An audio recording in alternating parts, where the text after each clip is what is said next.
I bet I can change the oil faster than you can drive to Jiffy Lube. I challenge you to find a faster, cleaner, easier way to change your oil.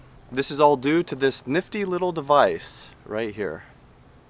You'll see that with my method, it takes you right under 5 minutes by the time you jack up your car to torque your lug nuts at the end. The only editing I'll do to the timeline is when we are waiting for the oil to finish draining out, because nobody wants to watch that drain for 3 minutes. In a traditional method, you would either need to jack up the front of the car like we just did, and then go and get jack stands so that you could crawl underneath. Or you could find a couple of ramps, try to line them up just right, and try not to drive them over the edge. This is obviously my favorite part, getting to use a power tool and testing out my NASCAR pit stop skills. And just give it a toss.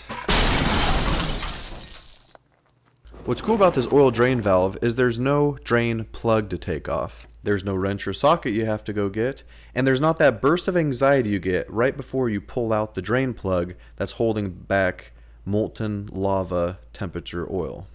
So right here is where you would take off the safety clip and open the valve so that oil can drain from the oil pan.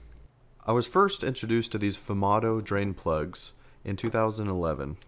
Since it's going to be pulling a vacuum, I'm going to open the hood and take off the oil cap so that I could breathe and go faster. You can't really see it, but there is a stream of oil that's draining right here. That's the drain valve. If there's one complaint on this drain valve, it's that you have to wait 3 or 4 minutes extra for it to drain.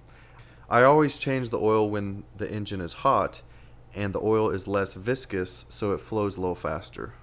I really like this drain valve because it saves a lot of time, hassle, and mess. And I'm getting older and fatter, so I don't want to be climbing other cars anymore. If you don't use this oil valve, you're going to have to take off the oil plug. I don't know about you, but it seems like every time I did that, no matter how fast I pulled that plug out, I would always get a stream of hot, dirty oil running down my arms, splattering on my clothes and on my face, and it just was a disaster. This is the messiest part, but if you take your time and let it drain and don't be in a rush like me, it's not so bad. I'm not usually this messy, but A, I was worried more about my cameras and getting in the way, and B, I'm trying to break the Guinness Book World Records for fastest oil change. When you put on your new oil filter, make sure to put a little layer of oil around the gasket. You can use the oil that just came out of your engine, no problem. About 95% of the time, I wear those nitrile disposable gloves, and that saves your hands from getting a mess. Even if you wash it off, that dirty oil stains your skin for a day or two. I went to get a towel real quick. I'm usually more prepared than this, but I get a little nervous around the camera. How do you like my little Iron Man towel? I like to use Mobil 1 fully synthetic oil filters. They recommend that you fill up your filter with oil before you screw it on. I skip this step, but if you're a rule follower, that's what the rules say. Apparently I don't know how to use a rag very well. Anyways, make sure it's just hand tight. Very good. And now we just wait for the oil to drain from the valve. Now is a good time to stand on my soapbox and tell you that you are probably changing your oil too often. There's an old adage of 3 months or 3,000 mile oil changes that we really just need to get rid of. Look at your owner's manual, but I guarantee just with conventional oil, which isn't that good, you can go 5,000 to 7,000 miles.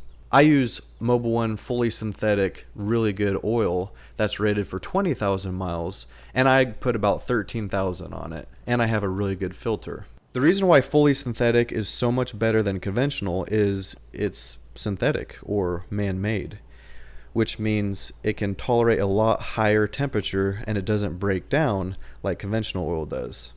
You can actually send your oil off to a laboratory and they will analyze it and tell you how much life is left in it. They also now put a lot of additives and detergents where they didn't in years past. I'm curious to know how many miles y'all drive in between your oil change intervals. Leave a comment below. I'm not telling you to do it, but I've been going over 10,000 miles between oil changes since 2009 and haven't had any problems. Okay, off my high horse and back on the clock. Now I just close this valve and you can put the clip back on. This safety clip is so that it accidentally doesn't come open if you hit something. All the products in the video, I'll have a link below for an Amazon affiliate link. And if you click on that link, whether you buy that item or any other item, I'll get a small kickback, and that would be much appreciated. If you want to buy that valve, go to their website, which I'll have in my description, get the fit, and then come back and buy it on my Amazon site. It'll be cheaper than the website. Why get a funnel? Just hone your skills and try to hit the hole the first time. Unless, of course, you're one of those rule followers, which, by all means, go grab yourself a funnel. One of my childhood memories that I love is helping Dad or being around when Dad changed the oil in all of our vehicles. I just remember thinking he was so handy and so talented, and that I wanted to do that and be like him when I grew up. If you're wondering why my bumper is all messed up, that's what happens when you hit a semi-tire going 80 miles an hour on the interstate at night. I'm pretty sure I caught air. I know exactly how much oil my car takes.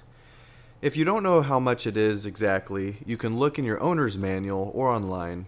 It's always best practice to pull the dipstick and make sure you're within tolerance. And if you don't fill up your oil filter, just be aware that that line will come down just a little bit as the oil fills that up. Oil is super crucial and like the blood in your body. As your car ages, it might tend to burn a little oil, so that's why it's good to pull your dipstick every 2 or 3 times you fill up with gas, just to make sure it's not burning your oil so you don't run it dry and blow your motor up. I have no idea why I waited, get that mosquito off me, until it was 103 degrees to film this video. You can see sweat is just dripping from my nose. How disgusting. Now you just put your lug nuts back on, and if you have a power tool, well then, by all means. If you have a DeWALT, well, even better. And if you have a Milwaukee, well, I guess you can try.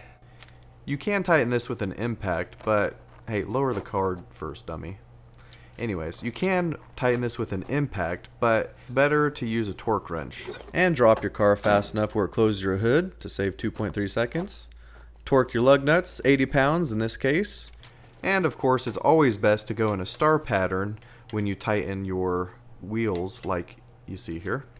Speaking of power tools, I really think you'd get a kick out of my DeWALT versus MILWAUKEE Impact Showdown. That's the video in your top left corner of your screen right now, and also in the description below. Pull out your jack, get rid of your trash, and that's it. No, I'm kidding. Dispose your oil properly. A lot of places will recycle your engine oil for free. And that's all. And this is all because of this device right here. This is all due to this little nifty device right here. Stop it.